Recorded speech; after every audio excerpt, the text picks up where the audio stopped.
کہ جو ہمیں سال میں جو 12 مہینے ہیں ان میں سے یہ ایک مہینہ ہے، سال کے بعد یہ برکتیں ہمیں دیکھنے کو ملتی ہیں۔ تو اس برکتوں والے مہینے میں، عظمتوں والے مہینے میں، سعادتوں والے مہینے میں بھی اگر کوئی گناہ کرے، گناہوں میں یہ مہینہ گزارے، اللہ رب العزت کی نافرمانی میں یہ مہینہ گزارے، تو وہ آدمی کتنا بد نصیب ہے۔ اللہ کی رحمت سے کتنا وہ بندہ محروم ہوتا ہے کہ جو اس ماہ مبارک میں بھی نیکیاں نہ کرے، روزے نہ رکھے، عبادات سے دور رہے اور گناہوں میں اپنا وقت صرف کرے۔ تو ہمیں چاہیے کہ ہم اس ماہ مبارک کے اہتمام کے ساتھ روزے رکھیں۔ اس طرح نماز تراویح کا سلسلہ ہوتا ہے تو نماز تراویح کی بھی ادائیگی کریں، کیونکہ یہ بھی ایک بہت بڑا المیہ ہے ہمارے معاشرے میں۔ یہ ایک بہت بڑا المیہ ہے کہ ایک ایسا بندہ جو بالکل ٹھیک ٹھاک ہے، معذور بھی نہیں ہے، کسی طرح سے اس کو کوئی مجبوری بھی نہیں ہے، بالکل ٹھیک ٹھاک ہونے کے باوجود وہ نماز تراویح ادا نہیں کرتا۔ حالانکہ نماز تراویح ادا کرنا یہ سنت مؤکدہ ہے، ایک اتنا بڑا المیہ ہے۔ اگر ہم اپنی مساجد کی حالت دیکھیں تو اسی سے ہمیں محسوس ہو جائے گا، کسی سے پوچھنے کی بھی ضرورت نہیں پڑے گی۔ ہم اپنی مساجد کا خود ہی جائزہ لے لیں۔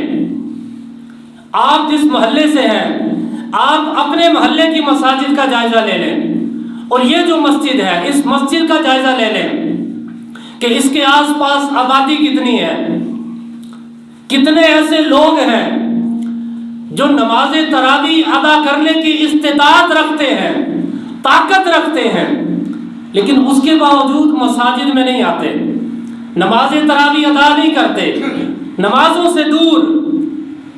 نماز تراویح تو دور کی بات ہے، رمضان المبارک میں بھی، اس برکتوں والے مہینے میں بھی وہ نمازوں سے دور ہے۔ تو کتنی یہ بڑی بد نصیبی ہے، کتنی بڑی محرومی ہے ان کے لیے کہ جو اس ماہ مبارک میں بھی نمازیں ادا نہ کریں، اس ماہ مبارک کے روزے نہ رکھیں اور نماز تراویح کی ادائیگی نہ کریں۔ تو ہمیں چاہیے کہ ہم خصوصیت کے ساتھ، اہتمام کے ساتھ اس ماہ مبارک میں اللہ رب العزت کی عبادت کریں، روزہ رکھنا، پابندی کے ساتھ نماز پڑھنا، بلکہ فرض نمازیں وہ تو چونکہ ہم نے ادا کرنی ہے، وہ تو پڑھنی ہے۔ فرض نماز کے ساتھ ساتھ اگر اللہ رب العزت توفیق دے تو جو نفلی عبادات ہیں ان کی بھی کثرت کی جائے، نفلی عبادات کی بھی کثرت کی جائے۔ نفلی عبادات میں جس طرح نماز تہجد ہے، یہ کتنی فضیلت والی نماز ہے، کتنی یہ برکت والی نماز ہے، کتنے اس پر اجر و ثواب کا انسان ذخیرہ اکٹھا کر سکتا ہے اگر اس نماز تہجد کی ادائیگی کرے۔